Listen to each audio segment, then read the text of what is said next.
नमस्कार, झारखंड न्यूज में आप सभी दर्शकों का स्वागत है। देखते हैं आज का विशेष समाचार।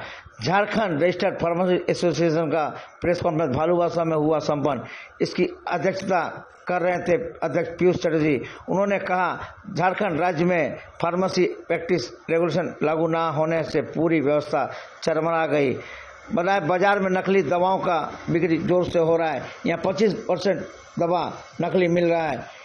फार्मासिस्ट का कहना है कि झारखंड में नकली और अवैध दवाओं की बिक्री 25% तक पहुंच चुकी। ग्रामीण इलाकों में बिना पंजीकृत फार्मासिस्ट दवाएं बांट रहे हैं। इसमें गलत दवाओं की प्रतिक्रिया कारण मरीजों की मौत भी हो रहा है। इसमें जल्द से जल्द सरकार कुछ संज्ञान ले, अन्यथा हम लोग बैठक कर जोरदार करेंगे आंदोलन। आइए देखते हैं।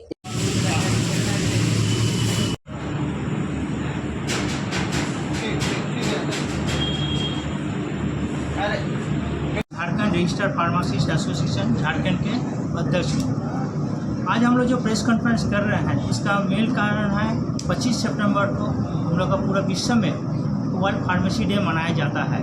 जो इस बार का बहुत अच्छा फार्मेसी काउंसिल ऑफ इंडिया से बहुत अच्छा उसका थीम दिया गया है। उस थीम का है think health think pharmacist. Pharmacy council of India जो है पूरा फार्मेसी का जो है पूरा ऑल ओवर इंडिया में उसका कंट्रोल करता है।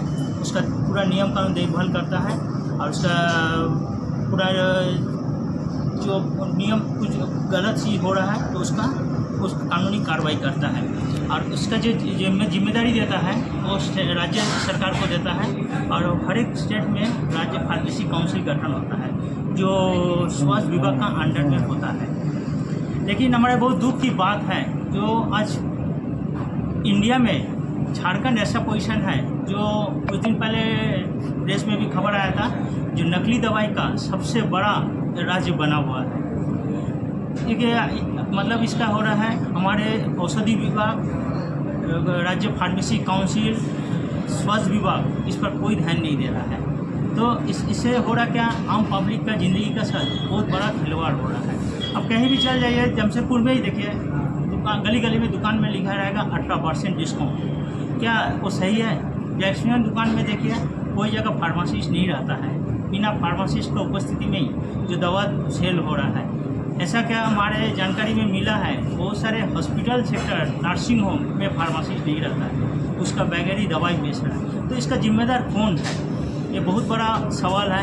आज फार्मेसी काउंसिल तो नियम कर रहा है, लेकिन झारखंड सरकार को भी उसको फॉलो करना चाहिए। इसके लिए आप लोग क्या करने जा रहे हैं? फार्मेसी हम लोग बहुत जल्द, आपको बहुत जान के दुख होगा, 2023 में जुलाई महीना में झारखंड फार्मेसी काउंसिल का नॉमिनेटेड मेंबर का कार्यकाल खत्म हो चुका है।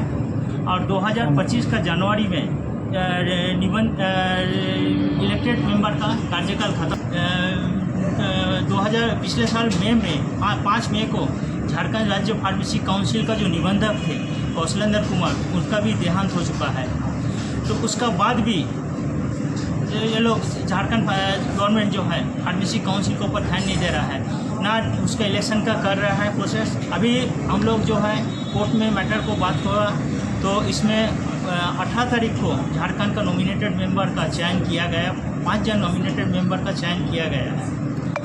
तो अभी झारखंड सरकार को भी चाहिए, स्वास्थ्य विभाग को इस पर पूरा ध्यान। ये तो बहुत बुरा पोजीशन है। अभी तक काउंसिल का हिसाब से करीब हम लोग को जानकारी जो मिला है करीब 11,000 फार्मासिस्ट है। और ना झारखंड बने हुए 25 साल हो रहा है, अभी तक कोई स्थायी बहाली नहीं हो रहा है। कोई स्थायी बहाली का उपाय भी नहीं, ये लोग नियम भी नहीं कर रहा है, ना नियुक्ति कर रहा है। और प्राइवेट सेक्टर में भी जो है नियुक्ति नहीं कर रहा है, और जो नियुक्ति भी कर रहा है कॉन्ट्रैक्ट का आधार पर, उसका कोई वेतनमान लागू नहीं है। क्या कम होता रहेगा झारखंड में? अभी हम लोग देखिए स्वास्थ्य विभाग को रिक्वेस्ट कर सकते हैं, फार्मेसी काउंसिल को रिक्वेस्ट कर सकते हैं, drug controller general of India को रिक्वेस्ट करते हैं, और हम लोग कर रहे हैं भी उसके आधार पर कर रहे हैं। तो लेटर भी दे रहा है वो ड्रग कंट्रोलर जनरल जो स्वास्थ्य विभाग में चीफ से झारखंड का मुख्य सचिव को लेटर दे रहा है। मुख्य सचिव का ऑफिस से भी स्वास्थ्य विभाग में लेटर जा रहा है जरूरी कार्रवाई के लिए।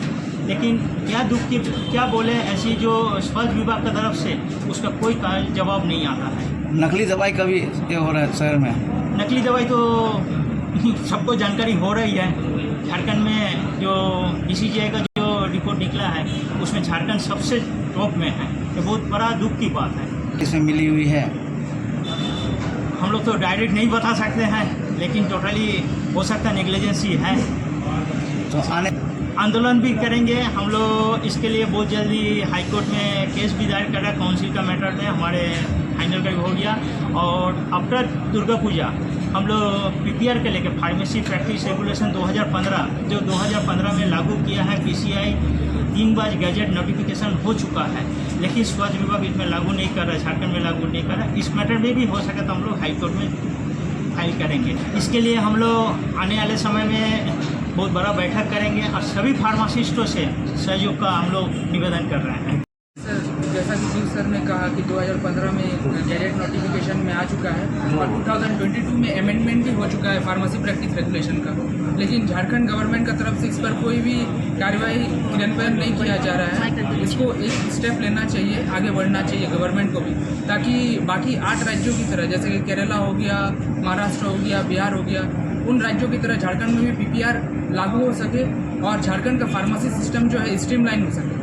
सभी फार्मेसी एक मंच पर आकर जोरदार आंदोलन करेंगे?